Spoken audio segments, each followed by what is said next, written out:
مقام و مرتبہ کے حساب سے صحابہ میں سب سے بڑا مقام کس کا ہے، اس کے بعد کون ہے، اس کے بعد کون ہے، جو جس مقام کے ہیں ان کے مقام کے اعتبار سے حدیث کی تخریج اور حدیث کی ترتیب بنائی جاتی ہے اور اسی حساب سے لکھا جاتا ہے۔ تو ایسی جو احادیث ہوتی ہے جس میں مقام اور مرتبے کا لحاظ کیا جاتا ہے، اس میں خلفائے راشدین کو ترجیح ہے، ان کی مرویات کو پہلے لکھا جاتا ہے۔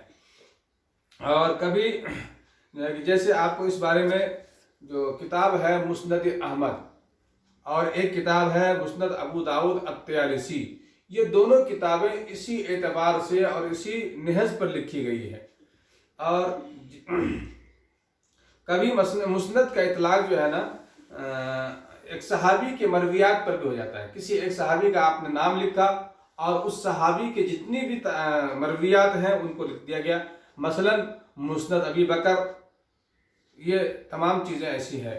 لیکن یہ تو مسند کی تعریف ہوئی، تو مسند پر کتنی کتابیں، مسانید پر کتنی کتابیں لکھی گئی، مسانید کی ترتیب پر کتنی کتابیں لکھی گئی ہیں، تو علماء نے لکھا ہے کہ مسند کے اوپر جو کتابیں لکھی گئی ہیں جو زیادہ تر مشہور ہیں وہ 6 کتابیں ہیں۔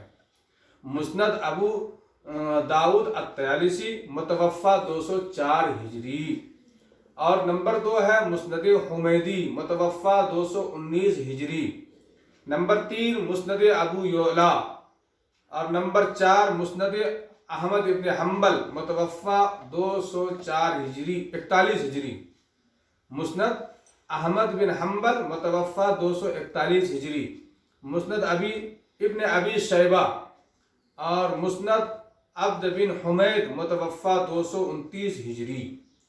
تو آپ کو 2 چیزیں معلوم ہو گئی، ایک جوامع کسے کہتے ہیں، دوسرا مسانید کسے کہتے ہیں۔ تیسرے نمبر کی جو کتاب ہے، جو اصطلاح ہے، وہ ہے معاجم۔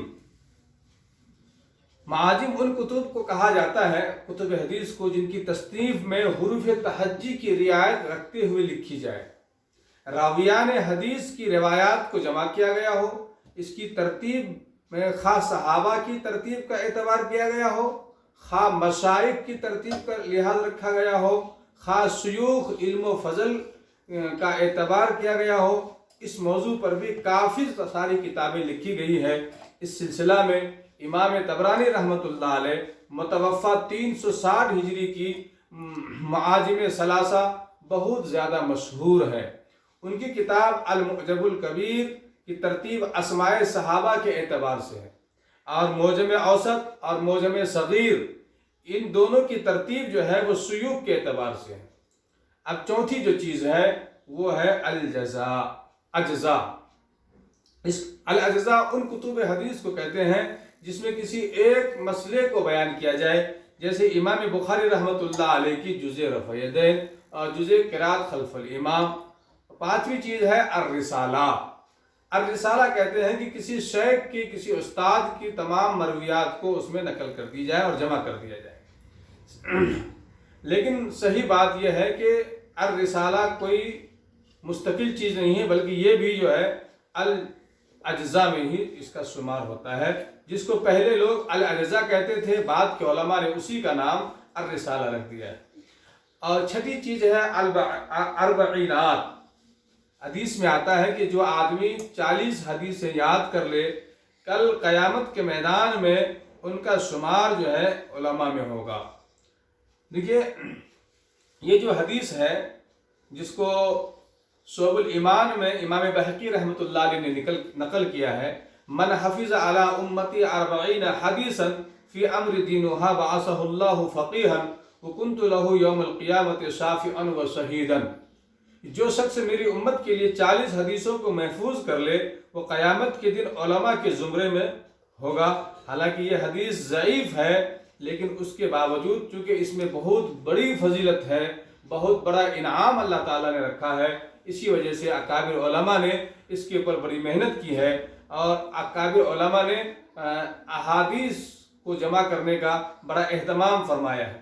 سہل حدیث جن علماء اکابرین نے لکھا ہے ان میں سے ایک ہیں حافظ ابن حجر رحمۃ اللہ علیہ، دوسرے ہیں امام نووی رحمۃ اللہ علیہ، اور تیسرے ہیں شاہ ولی اللہ محدث دہلوی رحمۃ اللہ علیہ۔ ان لوگوں نے لکھی ہے اور ان کو جمع بھی فرمایا ہے۔ اور 7ویں نمبر پہ ہے کتاب العقائد۔ کتاب العقائد کسے کہتے ہیں؟ کتاب العقائد کتب حدیث کی وہ قسم ہے جس میں عقائد کی روایتیں بیان کی جائیں۔ مثلا امام بہقی رحمۃ اللہ علیہ کی کتاب ہے الاسماء والصفات، ابن خزیمہ کی کتاب التوحید ہے، اور اسی طریقے سے امام بخاری رحمۃ اللہ علیہ کی خلق افعال العباد بھی ہے۔ یہ تمام وہ کتابیں ہیں جس میں اللہ تعالیٰ کی ذات اور صفات پر بحث کی گئی ہے۔ 8ویں نمبر ہے کتاب الاحکام۔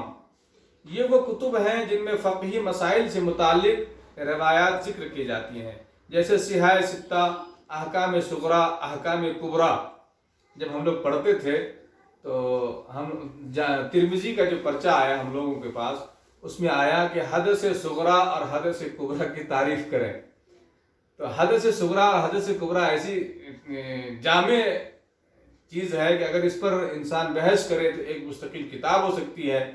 تو یہ وہ چیزیں ہیں جس پر یہ کتاب لکھی گئی ہے، جیسے عمدۃ الاحکام بھی ایک کتاب ہے۔ 9ویں نمبر پر ہے کتاب التاریخ۔ یہ کتب کون ہیں؟ جس میں تاریخی روایات کو جمع کیا جائے۔ یہاں دیکھیے ایک بات اور یاد رکھیے، تاریخ کے 2 پہلو ہیں۔ تاریخ کا ایک پہلو وہ ہے جس سے صحابہ کرام کی ذات مجروح ہوتی ہے، اور ایک روایت وہ ہے جس میں صحابہ کرام کی شان کو بیان کیا جاتا ہے۔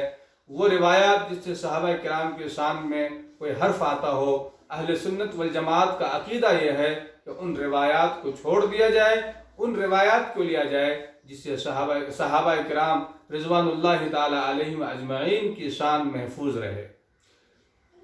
اس میں بہت ساری کتابیں ہیں، جیسے سیرت ابن حسام ہے، مغازی محمد بن اسحاق وغیرہ۔ 10ویں نمبر پر ہے کتاب الزہد۔ زہد کسے کہتے ہیں؟ زہد کہتے ہیں زہد و سلوک، تصوف۔ تو اس میں بھی بہت ساری کتابیں علماء نے لکھی ہے زہد کے اوپر۔ امام ترمذی رحمۃ اللہ علیہ نے جو زہد کے اوپر بہت بڑا باب باندھا ہے۔ اور 11ویں نمبر پر ہے کتاب الآداب، جس میں کھانے پینے چلنے پھرنے اور زندگی گزارنے کے تمام روایتیں موجود ہوں، جیسے امام بخاری رحمۃ اللہ علیہ کی الادب المفرد ہے۔ اور 12ویں نمبر پر ہے کتاب الفتن۔ کتاب الفتن میں بھی وہ کون سی روایت ہوتی ہیں جس میں فتنوں کے متعلق کیسے کیسے فتنے آئیں گے رسول اللہ صلی اللہ علیہ وسلم کے بعد، علماء سو کیسے ہوں گے، لوگوں میں بدزنی کیسے پیدا ہوگی، لوگ علماء کو کیسے چھوڑ دیں گے، اور نئے نئے فتنے کیسے جنم لیں گے، اور پھر اس کے لیے اللہ تعالیٰ مجدد کا انتخاب فرمائے گا۔ ہر 100 سال کے سرے پہ اللہ تعالیٰ ایک مجدد بھیجے گا جو تمام قسم کے فتنوں کو اور تمام قسم کی بدعات کا رد کرے گا، اور دین میں تجدید کر کے دین کو پھر خالص کرے گا۔ اور 13ویں نمبر پہ ہے مشیخہ۔ مشیخہ وہ کتابیں کہلاتی ہیں جن میں ایک یا چند شیوخ کی روایتیں جمع کر دی جائیں، خواہ وہ روایت کسی بھی مسئلے سے تعلق رکھتی ہوں، جیسے مشیخہ ابن بخاری، مشیخہ ابن القاری، مشیخہ عبداللہ بن حیدر قزوینی۔ لفظ مشیخہ جو ہے یہ شیخ کی جمع ہے، مشیخہ کی جمع مشیخات آتی ہے۔ اور 14ویں نمبر پہ ہے الافراد والغرائب۔ ان کتب حدیث کو کہتے ہیں جس میں کسی ایک شخص کے تفردات کو جمع کر دیے جائیں۔ دیکھیے تفردات کسے کہتے ہیں؟ جو متبحر عالم ہوتے ہیں، جسے اللہ تعالیٰ علم کلام میں، علم تفسیر میں، علم حدیث میں، علم تاریخ میں، فنون میں جس کو اللہ تعالیٰ مہارت تامہ دیتا ہے، ان کے کچھ تفردات ہوتے ہیں۔ جیسے آج کے زمانے میں ابھی تھوڑے ہی مہینے ہوئے ہیں مفتی زرولی خان رحمۃ اللہ علیہ ہو گئے، ان کے بھی بہت سارے تفردات ہیں۔ جیسے ان کی ایک تفرد یہ ہے 6 شوال کا روزہ، اور اسی طریقے سے اجرت کا مسئلہ، اور بہت سارے مسائل میں حضرت کا تفرد رہا ہے۔ اسی طریقے سے حضرت مدنی رحمۃ اللہ علیہ، حضرت مدنی رحمۃ اللہ علیہ کا بھی تفرد یہ تھا کہ وہ تہجد کی نماز با جماعت پڑھنے کے قائل تھے، لیکن چونکہ وہ ان کا تفرد تھا، علماء نے اس کو تسلیم نہیں کیا۔ وہ ان کا تفرد ہے، وہ ان کی اجتہاد ہے، ان کے لیے عمل کرنا جائز ہے، لیکن عام انسانوں کے لیے اس کی درست نہیں ہے۔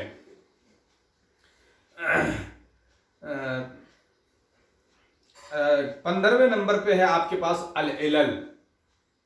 علل کہتے ہیں ان حدیث کی کتابوں کو جس میں سند پر کلام کیا گیا ہو، اور یہ موضوع بہت ہی زیادہ نازک ہے۔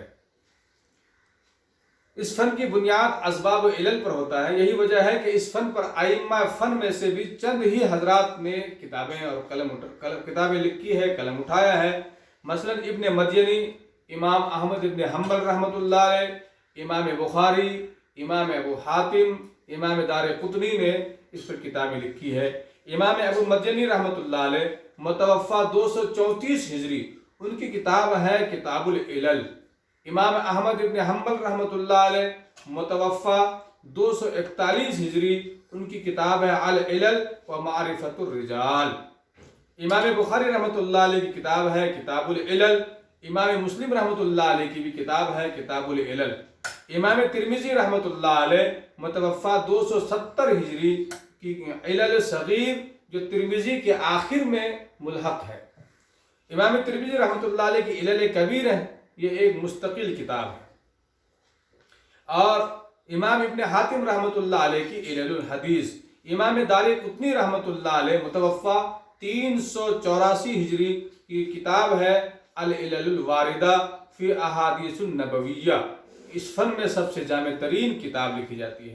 ابن جوزی رحمۃ اللہ علیہ کی کتاب ہے العلل المتناہیہ فی احادیث الواہیہ، مشہور کتاب۔ اور 16ویں نمبر پر جو ہے وہ ہے الاطراف۔ الاطراف وہ کتب حدیث ہیں جن میں احادیث کی صرف اول اور آخر کے الفاظ کو نقل کیا جاتا ہے، جس سے پوری حدیث کو پہچانا جا سکے، اور آخر میں اس حدیث کا حوالہ ذکر کر دیا جاتا ہے کہ یہ جو ہم نے ٹکڑا پڑھا ہے یہ فلاں کتاب میں ہے۔ اس کا فائدہ یہ ہوتا ہے کہ بسا اوقات ایک شخص کو کسی حدیث کے اول و آخر کے الفاظ تو یاد ہوتے ہیں لیکن پوری حدیث یاد نہیں ہوتی، اس کی اسنادی حیثیت کا علم ہوتا ہے۔ ایسے مواقع پر صرف اطراف کی کتب حدیث کا جو ہے نشان لگا دیا جاتا ہے، حدیث پڑھ دی جاتی ہے اور حوالہ دے دیا جاتا ہے کہ یہ حدیث کا ٹکڑا فلاں کتاب میں ہے۔ اس پر بھی علماء نے بہت ساری کتابیں لکھی ہیں۔ اطراف الصحیحین، یہ حافظ ابراہیم محمد بن ابو مسعود مسقی رحمۃ اللہ علیہ کی کتاب ہے۔ اشراف علی معرفت الاطراف، یہ حسین بن علی بن حسین بن عساکر کی کتاب ہے جو سنن اربع سے متعلق ہے۔ اور تیسرے نمبر پہ ہے تحفۃ الاشراف بمعرفت الاطراف، یہ ابو الحجاج امام مزنی رحمۃ اللہ علیہ کی کتاب ہے۔ اور 17ویں نمبر پر ہے غریب الحدیث۔ غریب الحدیث وہ کتابیں ہیں جن میں احادیث میں وارد ہونے والے کلمات کے لغوی اور اصطلاحی تحقیق کی تشریح کی جائے۔ اس موضوع پر سب سے پہلی کتاب جو ہے وہ ہے معمر بن مسنہ کی، اس کے بعد امام اصمعی کی اور علامہ ابن قتیبہ کی، جنہوں نے اس موضوع پر کتابیں لکھی ہیں۔ علامہ زمخشری رحمۃ اللہ علیہ کی ایک کتاب ہے الفائق اس موضوع پر، اور علامہ ابو عبید قاسم بن سلام رحمۃ اللہ علیہ کی کتاب ہے الغریب۔ ابو عبید رحمۃ اللہ علیہ کی کتاب ہے الغریبین، اور علامہ ابن اسیر جزری رحمۃ اللہ علیہ کی کتاب ہے النہایہ، اور شیخ طاہر پٹنی رحمۃ اللہ علیہ کی کتاب ہے مجمع البحار۔ ایک مرتبہ ہمارا جماعت میں جانا ہوا، ہم گجرات گئے پالنپور کے علاقے میں، اور گٹھامن سے ہوتے ہوتے ہم پٹن پہنچے۔ پٹن میں ایک مدرسہ ہے، وہاں بہت بڑا 450 سال پرانا مدرسہ ہے، اور مدرسے کے آگے آپ کچھ دور جائیں گے وہاں ایک تالاب ہے، اور اس تالاب کے کنارے حضرت علامہ طاہر پٹنی صاحب رحمۃ اللہ علیہ کے آخری آرام گاہ ہے۔ حضرت کے مزار پہ میرا جانا ہوا، بہت دیر تک حضرت کے مزار پر بیٹھے، کیونکہ ہماری جماعت تھی اور اس جماعت میں تقریباً علماء حضرات تھے اور ہمارے سب دوست احباب تھے۔ چونکہ میں حضرت علامہ طاہر پٹنی رحمۃ اللہ علیہ کی قبر پہ گیا، اور اس سے ہم زیادہ دلچسپی تھی کیونکہ ان کی کتابوں سے ہم نے استفادہ کیا تھا، ان کی کتابیں ہم نے پڑھی تھی اور ان کا نام ہم نے سنا تھا۔ جب ہمیں معلوم ہوا کہ ہماری جماعت پٹن جا رہی ہے تو بہت خوشی ہوئی کہ اس شخصیت کے شہر میں جانے کا موقع ملا۔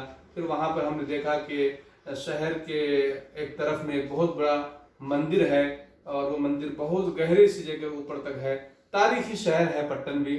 بالآخر علامہ طاہر پٹنی صاحب رحمۃ اللہ علیہ اسی شہر کے ہیں، جس کی کتابیں ہیں مجمع البحار، یہ کتاب 5 جلدوں کے مشتمل ہے۔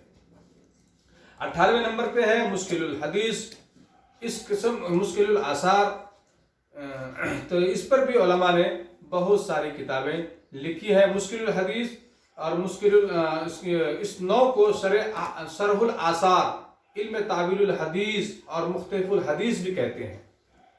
اس کتب کا موضوع وہ روایات ہیں جو بظاہر متعارض ہیں، یعنی مشکل الحدیث میں ان روایات کو ذکر کیا جاتا ہے جو بظاہر متعارض ہیں، ان کتب میں متعارض احادیث کی تطبیق اور مشکل المراد اور احادیث کی جو ہے کہ تعین کی جاتی ہے۔ کبھی ایسا لگتا ہے کہ 2 حدیث میں تضاد ہے، 2 حدیث میں جو ہے کہ کچھ فرق نظر آ رہا ہے، لیکن جو اللہ تعالیٰ نے جن کو وہ صلاحیت دی ہے ان کو کوئی تضاد نہیں نظر آتا ہے، لیکن عوام کو سمجھانے کے لیے اکابر علماء نے اس میں اتفاق کی رائے کیا ہے، اس میں جو چیزیں ہو سکتی ہیں ان دونوں کو جوڑنے کے لیے، دونوں مرویات میں کوئی اختلاف نظر نہ آئے، ایسی چیزوں کو اس میں ذکر کیا جاتا ہے۔ تو اس تعلق سے امام شافعی رحمۃ اللہ علیہ کی کتاب ہے اختلاف الحدیث، اور ابن قتیبہ دینوری رحمۃ اللہ علیہ کی کتاب ہے تعویل مختلف الحدیث، اور امام طحاوی رحمۃ اللہ علیہ کی مشکل الاثار، مشکل الاثار بھی اس پہ امام طحاوی کی شرح معانی الاثار بھی ہے، اور امام طحاوی کی ایک اور کتاب ہے مشکل الاثار، یہ اسی موضوع پر بہت زیادہ ہی جو ہے کہ کامیاب کتاب ہے۔ امام طحاوی رحمۃ اللہ علیہ کی جو حالات ہیں، جب آپ طحاوی شریف پڑھیں گے تو آپ کو معلوم ہوگا کہ وہ کیسے پیدا ہوئے، ان کے والدہ کا انتقال کیسے ہوا، ان کے والدہ شافعی المسلک تھی، اس کے والد صاحب حنفی المسلک تھے، پھر وہ تمام تفصیلی واقعات آپ کے سامنے آئے گا کہ امام طحاوی رحمۃ اللہ علیہ پھر کیسے دنیا میں تشریف لائے، پھر اللہ تعالیٰ نے آپ کو علم کا وہ ذخیرہ، علم نبوت کا وہ خزانہ عطا فرمایا کہ آپ نے طحاوی شریف جیسی اہم کتابیں تصنیف فرمائی ہے۔ اسباب الحدیث 19ویں نمبر پہ ہے۔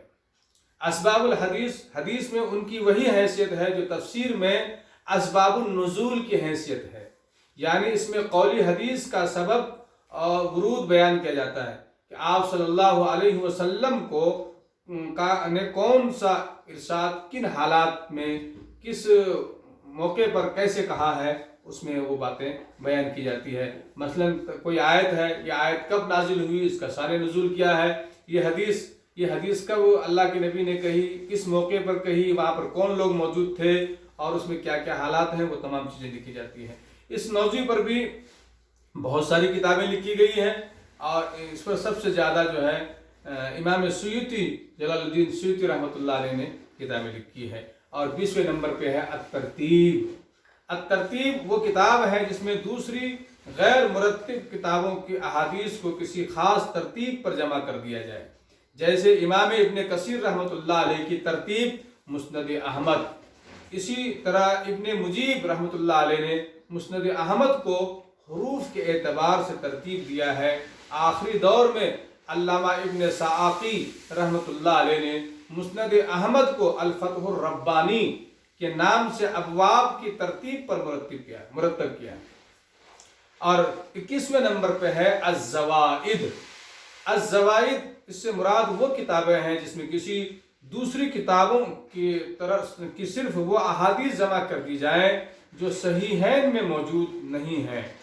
الزوائد اس سے مراد وہ کتابیں ہیں، الزوائد سے مراد وہ کتاب ہے جس میں کسی دوسری کتاب کی صرف وہ احادیث جمع کی جائے ہو جو صحیحین میں موجود نہیں ہے۔ مثلا حافظ مقتائی رحمۃ اللہ علیہ کی کتاب زوائد ابن حبان علی الصحیحین۔ اور 22ویں نمبر پہ ہے الامالی۔ پہلے زمانے میں تدریس کا، سبق پڑھانے کا جو طریقہ ہوتا تھا، استاد اپنی یاد کی ہوئی حدیثیں شاگردوں کو املا کراتے تھے، لکھاتے تھے۔ اسی طرح شاگرد کے پاس جو مجموعہ تیار ہوتا تھا اسے شیخ کی امالی کہتے ہیں، چنانچہ حافظ ابن حجر کی امالی مشہور ہے، جو طباعت کا رواج عام، جب طباعت کا یعنی چھاپنے کا رواج جب عام ہو گیا تو احادیث کے تدریس جو املا کا طریقہ تھا وہ اب باقی نہیں رہا۔ باقی جو ہے یہ کتنے ہو گئے بھائی؟ 22 ہو گئے، باقی جو 20 ہے انشاءاللہ یہ 20 جو ہے وہ آپ کو ہم کل پڑھائیں گے انشاءاللہ تعالی۔ وآخر دعوانا الحمدللہ۔